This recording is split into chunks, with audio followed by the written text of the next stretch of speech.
Hello guys, good morning. Paano hindi basta-basta matag sa Facebook? May mga pagkakataon kasi guys na natatag tayo na hindi naman talaga natin guys kilala. Tapos yung tinatag pa sa atin ay yung mga hindi magandang mga pictures o kaya kung ano-ano pa guys.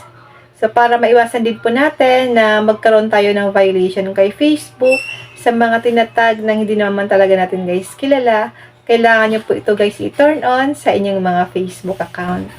Ganito lang po ang gagawin natin para hindi tayo basta-basta matag ng mga hindi po natin kilala. Buksan lang po natin ang ating Facebook. Click natin ang profile.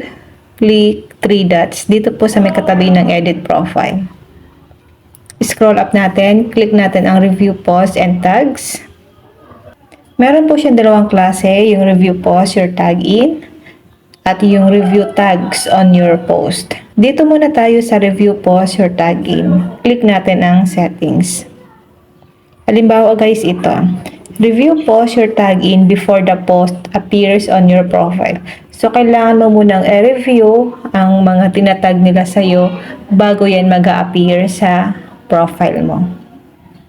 Kailangan po naka-turn on ito para mare-review mo muna yung mga tinatag na post sa'yo bago siya mag-a-appear sa inyong Facebook profile. Pwede mo siyang i-hide or pwede mo siyang ilagay sa profile mo.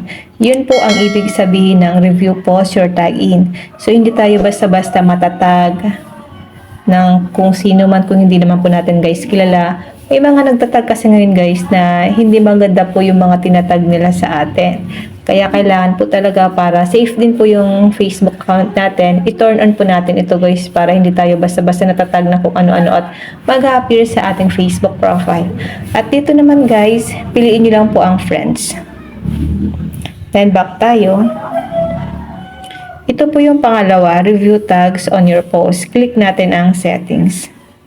Review tags people add to your post before tags appear on your Facebook.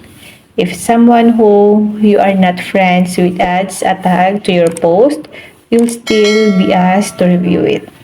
Dito naman guys, kailangan po natin ito guys i-turn on para yung pong tinatag sa atin ng mga friend natin sa Facebook ay hindi po siya basta-basta nag-a-appear sa ating Facebook profile. So, kailangan muna natin siyang i-review kung i-accept ba natin yung tag nila or hindi.